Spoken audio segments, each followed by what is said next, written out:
It's circling, and we're live. All right. Hello, Experience Church, and thank you for coming to another Way of Life Wednesday. We're continuing our series of mental health, and today we have a particular topic we're going to address: grief in its various forms and being sensitive to how severe this can be for some of you. So, I just wanted to say hello and good evening, and say hello to Allison. Allison, say hi to everybody. Hi, everyone. And so, in the interest of our time restrictions, let's just get right into it. Let's do it. Let's do it because I Yeah. think, um, as we kind of talked about earlier, grief is presenting itself in complex ways, and people are experiencing it, and maybe aren't putting a finger directly on it because we associate it with very specific losses, and rightfully so. But I think also that's happening for people too, right? People are losing people they care about. So it seemed like a good topic for us to address and to get your kind of expert opinion on it. So my first question for you is how would you describe how people are experiencing grief right now, given that it's also very unique in the COVID-19 world? Yeah. I think it's a great topic because I think people are experiencing it in so many different ways and kind of in many, many varying degrees. So, just, as a broad perspective, everybody is experiencing the loss of freedom, the freedom to move freely around our community and to do the things that we normally do. So all the very, very, simple little things that we never even thought about, our the life and our world, the way we know it, has shifted, and it's shifted really quickly. So people may not realize that they're actually experiencing this kind of sense of loss. So people, I'm going to explain the symptoms of grief, but that's just like one form of it. And that's basically something that most people are experiencing. They're experiencing losses in every direction, but they may not actually call it a loss or call it grief because we have this larger scale, traumatic, overwhelming degree of grief because people are dying, and they're not just dying, they're dying alone, and their families are not having an opportunity to say goodbye to them. And there is so many losses within the actual trauma itself. So what we knew and understood in our culture and society about death and about the loss of someone that you love or you care about, right? We had ways of coping with that, like going to a wake. We go and we say goodbye to the person who's sick. We spend time with them. There's a process that helps people to manage it. So not only are we suddenly struck with this a loss, but also the loss of being able to do anything about it. And I can talk to you, and I will in a few minutes, because there's certain ways to handle grief, because all of those things, those social norms that we have become accustomed to when someone dies or when we have a loss, we have something difficult, there's things in place. All the family gathers, you can be together, there's support systems, there's all this stuff that's happening that even though it's horrible, you have a sense of, within the horror, you have a sense of normalcy. And if you have the opportunity to say goodbye, and that's a very important thing about grief, when something is suddenly taken, or you have no way of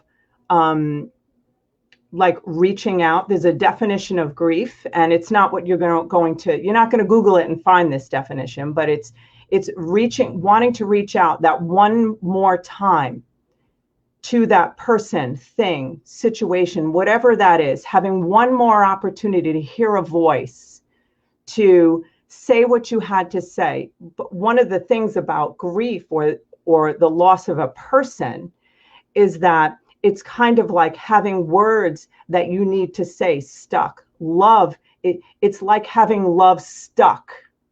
Love is stuck in you because there's nowhere for it to go. So now, one of the things I always tell people when they're going to lose someone, or when their parents are getting older or, whatever. And we should do it anyhow. But I have people write a letter of tribute, because any single thing that you need to say to a person, your grief will be minimized. I cannot even tell you how much if you get every word that hasn't been said out. So, and believe me, it is an amazing experience, because you also super connect to the person, no matter what those words are, communicating them. So now all these people with the actual trauma of death in their life, the people around them who have died, they have that. And when there's grief in terms of, physical loss of somebody you love, there's this other huge thing that happens, and it's a fear of your own mortality. Now, as a collective society, that's a large part of what's happening with people. People are afraid. So when you start putting all of these things together, they're not only losing the person, but they're losing their ability to manage losing a person, right? Yeah. So now I wanted to talk about that first, because I don't want to minimize the idea that there's probably people on here who know people who died, or someone that they love so much died during this time. And so when I talk about the other losses, there is no disrespect or minimization of the unbelievable tragedy of losing someone that you love. So I wanted to make sure I make that clear before I start talking about all the other forms of loss that we're seeing, because we're seeing tons of it. Yeah. And so everybody hear me, I'm putting that right there. It's super important. I can get back to that. And anybody who has questions about how to manage traumatic loss like that, there is really very important ways to handle it. When I talk about all the other losses, the things that I'm going to say about how to cope with it, you can take that exact thing and use it for extreme loss or very small loss. Because I love the idea like that when God comes and gives an answer, it always comes in its simplest form. So we can apply very simple principles to very, very difficult and complicated situations. So where I'm seeing loss and grief is the obvious is the loss of financial security. Even if it was an illusion, the loss of the possibility of having the illusion that you do have financial security if you don't even, right?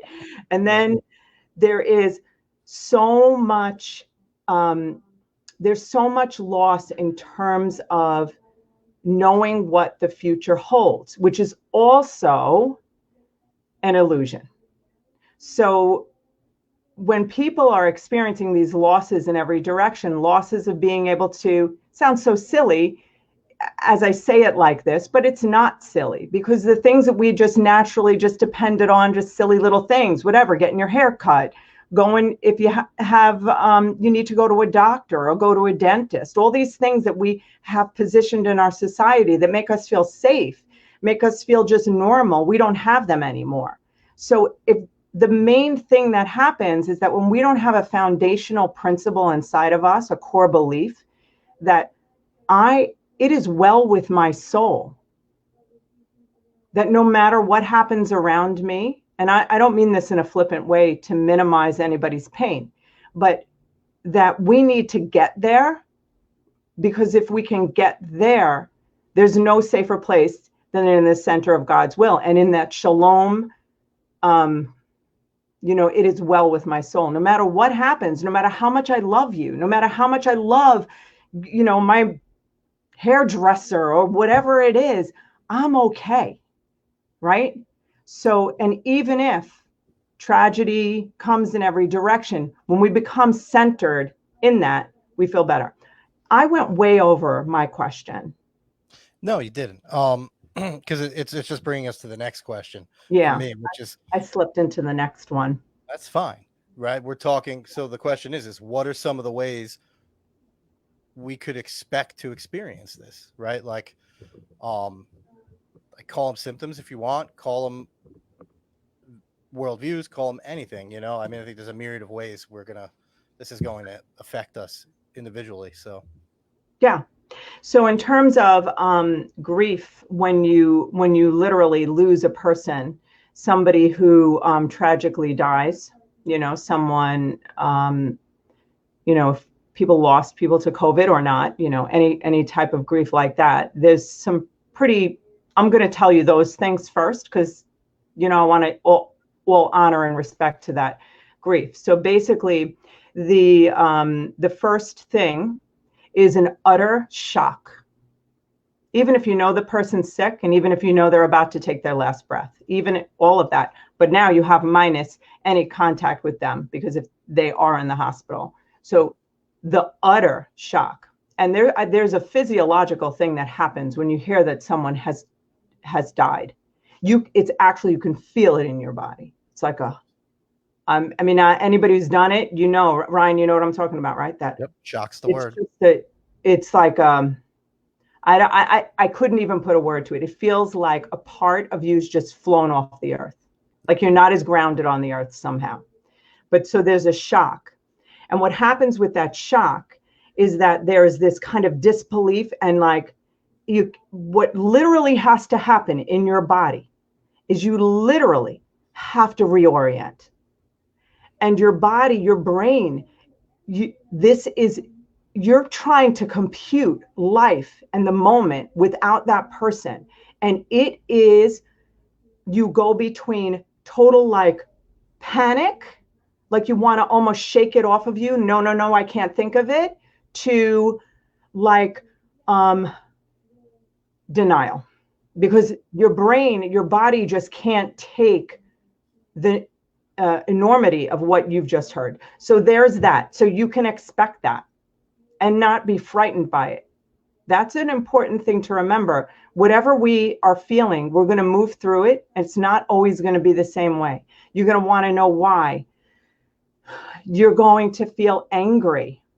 You're going to have every single emotion. Sadness. Fear is a very big one, because when our bodies don't know how to manage an emotion or too much, there's so much anxiety. And people experience rage too, like rage, and not understanding, how they could be left like this and how God could do this to them. So there's all of that. That's all that sudden stuff. But the big thing that you want to remember with that kind of grief is that normal grief, as opposed to depression or complicated grief, is that it comes in waves. So you're able to have moments of respite, but then all of a sudden you just feel it coming. And it's like you can feel it in your body. It's like a wave. And you feel like you could lose your breath. But this is what I want you to know. This is a coping skill. Every situation, you got to just ride the wave. Don't deny the wave, because that will screw you up. But you got to ride it. There's a beginning, there's a middle, and an end, and it ends. And you want to actually breathe. It may sound weird, but when you get that, when you lose someone, basically what you're doing is you're trying to reorient who you are in this world without them. How will the world be without them? You cannot imagine it without them. And you're struggling to figure out how it's even possible, and it does not feel possible. So that's normal to feel that. Another thing is that you can expect that people will possibly not be flocking to you. In the beginning, possibly, but people want your pain to go away. It's not their fault. People don't know how to manage it. They don't know how to relate to you. They feel like they're going to make a mistake. They don't want to bring it up because they think you're going to be upset. They don't want to make you upset. Meanwhile, they're not making you upset. You're already upset.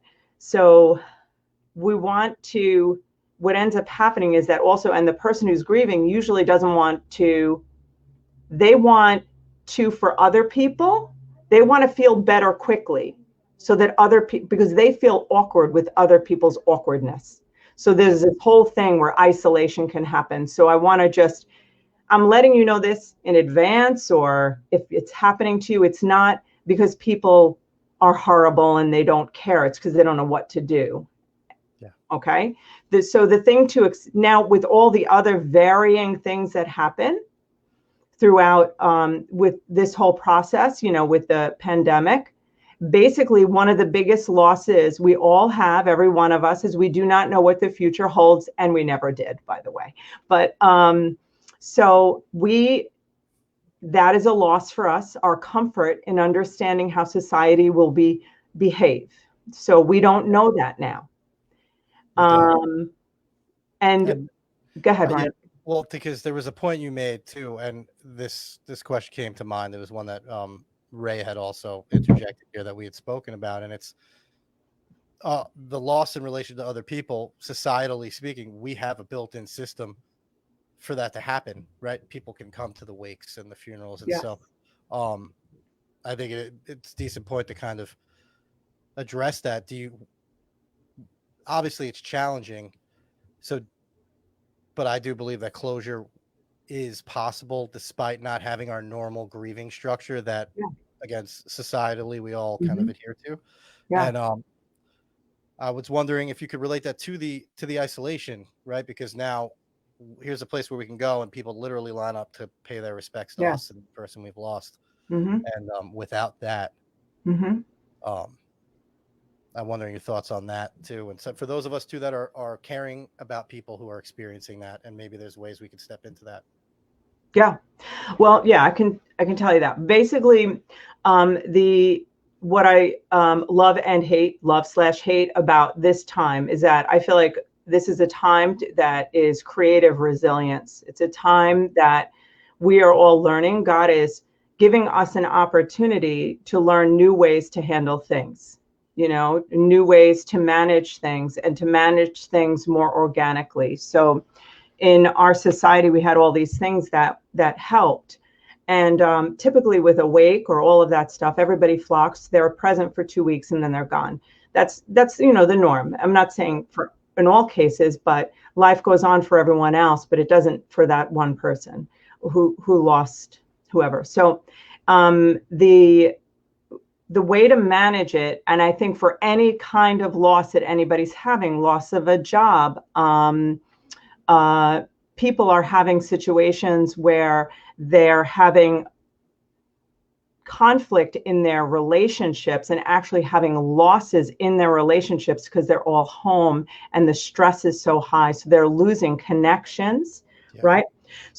So what I want to say, how do you, when you're in any one of these situations, it doesn't matter what it is, and it really goes across the board. It's the meaning that we attach to it.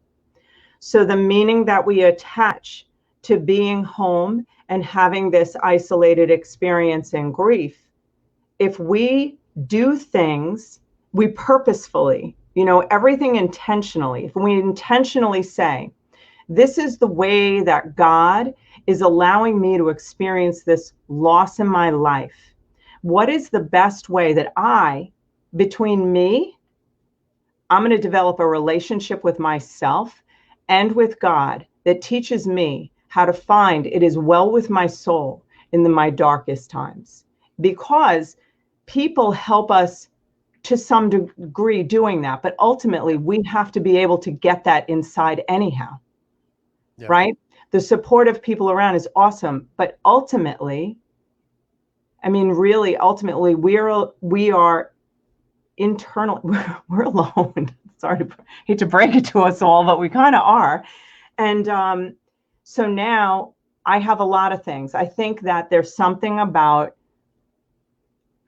I hope nobody gets mad at me for this, but I do think that there is great value in pouring out your heart. Literally, every stinking word that you want to say that you can't say now, every single thing that is upsetting you about the disconnection. You want to remember, if you lost a person, everything about who they are, your relationship with them is still part of your life. We tend to freeze the person in the moment that they die, and we don't have them grow anymore with us. And if you really think about it, this is just another extension of your relationship with them. and your relationship with yourself. Now, I know we're not supposed to talk to the dead, and I'm not saying that. What I'm saying is that your mother or your father or, a spouse, you know, if you said something to them, you know what they would say to you. Yes. So it's like you can have, like in your heart, like, Mom, I want to tell you this. And actually, because we don't, therapists, we don't underestimate the empty chair. Sorry. We like that. I like the empty chair. You write a letter and you talk. You get, because the interaction is so that you can get those words out and you can have a voice. Yeah. So that's something that you can do when you're home. And then you want to be able to start thinking about, what have I attached? What fear have I attached to this loss? How have I interpreted this loss? And the way that I've interpreted it and my identity in it, is that actually true? Like, for example, I will never be happy again, could be an interpretation. Or the world will never be the same. That's true. I won't be able to function in the world in this way again. Is that true? No. Unless you believe it is, and then you won't be able to. But you want to look at the decisions you've made about your loss, whether it's you lost a job. Do you say to yourself, oh, I lost this job. I don't have financial security. We're going to be impoverished. We're going to lose our house, everything. No, it's now, this is my creative time. I have a time now to create. I'm going to think about, I'm not going to attach all this future, fear is all future based. And you don't want to take a loss and then start projecting into the future how the rest of your life is going to be ruined. That is the biggest mistake in grief ever. Right? You also want to be able to accept that you're going to ask why as many times as you need to. And no matter what you feel, you have to allow yourself to feel it. Yes. There's no right or wrong way to grieve. It's not true. I mean, obviously you don't beat people up and, do bad things, but right? No, of course not.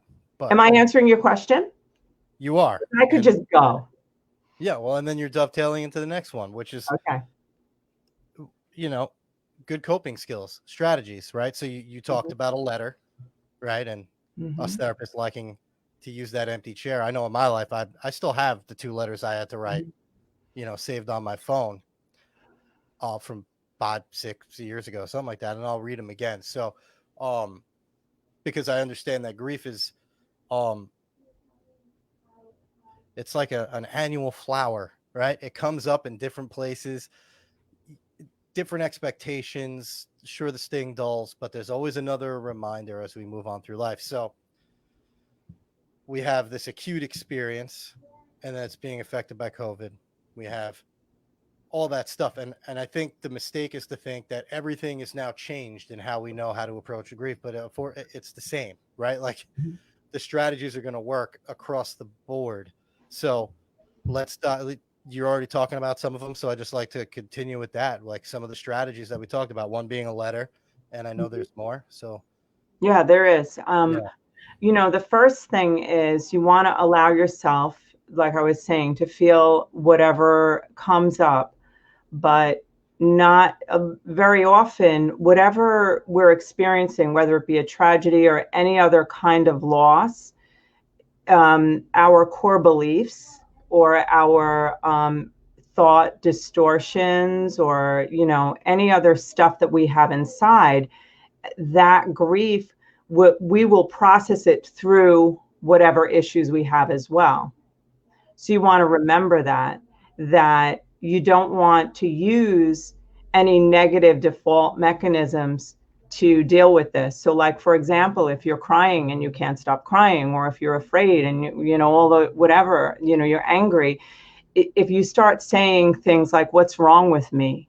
Why am I crying all the time? Like questioning yourself as if there's something wrong with you, then you're not supporting or helping yourself move through the grief.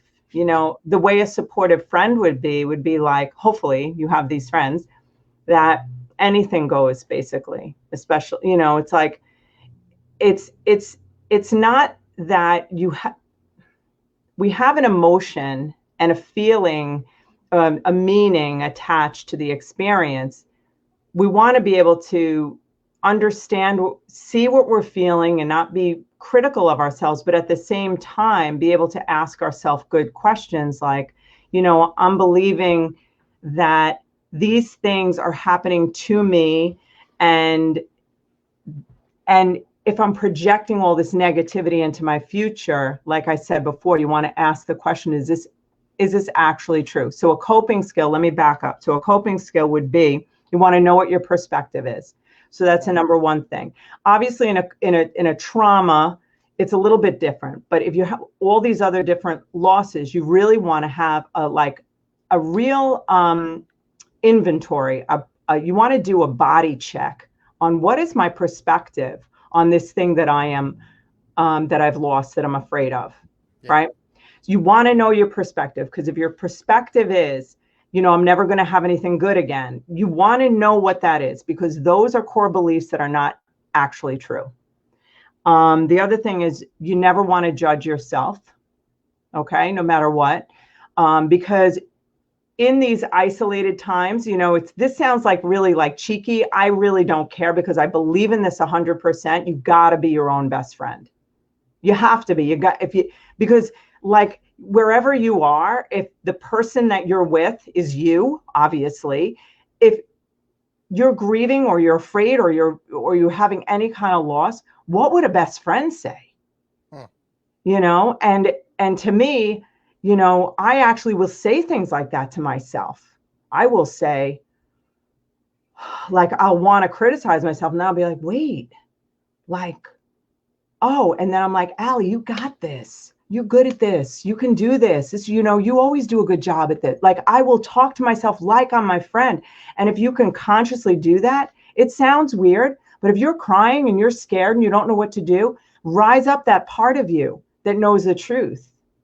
Obviously, the number one thing is you want to pray, because that's the solution to every stinking thing that there is on earth. And love is the answer to everything. But we tend to pray, and then we don't give love to ourselves, which is like I don't know, it's kind of like an oxymoron, something. Is that even the right use of the word? Sure. The other thing is, you don't want to take whatever loss you have and freeze it in the moment, because that's what people do. Everything stops, whether you lose a person, a job. It feels like nothing's going to get better. If you've lived long enough, you know that all things change, that this too shall pass. Things always pass. The other thing is that no matter how bad the thing is that's happening to you, I hate saying this to you, but I know it's true. It's not happening to you. It's happening for you, because no matter what, it's going to build something in you if you allow it. The resilience will be absolutely amazing. So now, coping skills for grief. It's hard to do this in terms of, I'm going to give you one that's super important. I was going to say it's hard to do it because I feel like when I'm talking about people who lost people, it's different. It's kind of different than the other losses. But so like the idea, one of the things you want to be able to do is you want to be able to, I'm trying to decide which way to go. Loss of job, okay. So people, I think. People. Okay, I'm going to go. It's harder, but it's heavier and it's harder, but I think. Oh, that's fine. I actually find it easier to talk about that because it's very direct and clear what needs to happen. So basically with people, you're losing people. What you want to do is you want to be aware. In the beginning, the first few days, don't even expect that, but be aware of upcoming grief.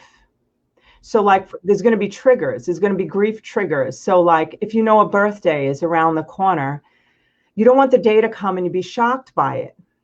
The thing is, you want to be able to be intentional about how will I be prepared for this? Or if I'm going to walk into this place where I'm going to see people for the first time, be intentional about what is going to be best for me in this environment.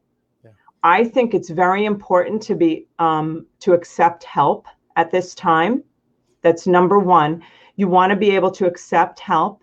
You can also actually tell people, when they say, I don't know what to say, and they're really like, you can say, I just want just you being here is all I need. Like, you can't say anything wrong. And I very, very strongly recommend that you do not criticize or think negatively about things that people say to you, because they don't know what to say. I'm going to tell you the truth. And it just adds to anger. It's not unusual to be thinking that you're seeing the person you love over there, or you're imagining, or you're going places where you feel that you might see them. People might think that's crazy. It's not. Okay. There's a lot happening. You are trying to orient yourself back in this world, and you're just like desperate to have them back. So you will look for them. Right. Yep. Did you want to say something? No, go. It's good. Okay. So in terms of all the other kinds of losses that people are having, right? I think a majority of humans right now are in like this anxious, staticky state. They may not realize it. So you mentioned before that people are having losses and they're experiencing grief and they don't know it. And that's probably true. Most people right now, I hate using the word, but they're experiencing a low grade grief, right? Because the things that they understand aren't there. So what you want to look for is, am I having mood swings? Am I getting irritable? And am I anxious? Am I just numbing out? How am I experiencing this incredible, like, kind of like irritability, by the way, is anxiety. I'm looking to see if everybody's shaking their head, and all I can see is you and me. I don't know why I'm doing that. That's why I'm shaking mine. Yeah. Does everyone understand that? Look at me. Irritability is a form of anxiety, and anger is fear's bodyguard. So there's, when somebody loses someone, very often they're angry at the people who haven't lost someone. So when they see people walking with their mom or their dad or their husband or wife, they're mad. They feel gypped. So you may feel like a victim. That's another I just want to say, like, a really good tactic. Can I say, like, is this Christian? Like, the tactic of the enemy is like, this is what I want you to feel. I want you to feel mad at everybody because they don't know what to say. And I want you to feel like a victim, that this has happened to you, right? And nobody cares. And it tells me it's a very common feeling that people have. And if somebody lost their job and they're looking at somebody else who's working remotely at home, there can be feelings of jealousy and anger, right? How come me? Why me? Right? All I can say is, like, the number one tactic to heal anything is to get a real good checkup here and to say, what is distorted in my thinking, and what is distorting that thinking? What am I believing about this situation? Because if you know that you're believing that you're a victim, and then you're having thoughts of anger and negative feelings towards other people, the problem that really needs to be dealt with is not the actual loss. It's not someone convincing you you're going to get another job. It's really looking inward and saying, I have a belief inside of me that I'm not fully loved, and possibly God doesn't care much about me, because I'm not that valuable. People will feel things that they feel all the time on a smaller scale when they have grief happen. Then it's like, it's the ultimate, loss of self. So do you want to ask me a question? Well, I think just given time, Thank you for sharing those coping skills. I was getting swept up in it myself. They're very useful, and um, we do have one question from somebody Mhm. about 10 minutes or so ago, and it applies because I think a lot of people are experiencing this. So, it's any advice for families of patients residing in nursing homes and can't visit, Oh right? yeah, This is another kind of, yeah. am- it's so in the same ballpark, but it's just ambiguous enough to just get angry at the situation. So, um, would you say that some of the same strategies for coping apply in this situation, even though we're just going to assume that maybe everybody's healthy in this spot, but still No, you people know are. what I'm thinking? I'm thinking that what that comes to my mind with that is that it's an unbelievable loss of control. Mm, This kind of blocking between loved ones, and having people in a nursing home that may be afraid, or maybe you're afraid for them and you want to be able to take care of them. My stepmom's in the hospital right now and no one can visit her, and she's been there for like, oh god, it's been like 2 weeks, and we can't get answers and stuff. So I understand there's like a frustration. I think so much of this is it's being able to, first, I always think we have to manage what we're experiencing inside, because mm, when we do that first, then we have more clarity as to how to handle it outside. So it doesn't mean that so to me, just, I would ask myself the question, okay, what is my difficulty in this situation? I don't blame you, and you should have difficulty emotionally and whatever, and feel frustration and all those things. But you want to identify, what is it that's really, really mostly bothering me about this? And it may be that you're afraid for them, or you may be afraid that they're not being taken care of, or you're afraid that they're afraid, or that they're upset.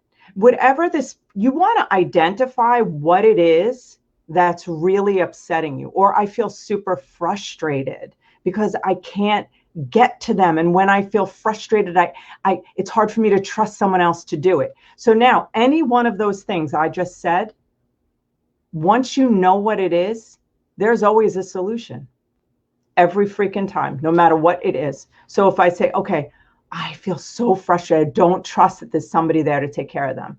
So now, okay, what are my options? Now, I mean, obviously people have probably done this, but there's a way. I mean, I believe that you can pray and say, God, I need a contact person there. I need a person, because first you have to identify what it is that's jamming you up. And it could be a few things. And then you systematically, God, I know there's a solution. And there always is, even if it's finding your one contact person. I would call every person in there. Is there somebody in there that could be my person? I would be super friendly with them. I would literally over the phone. I'm telling you exactly what I would do. yeah. Hey, how you doing? I'm just wondering if you could help me. I'm having a really hard time.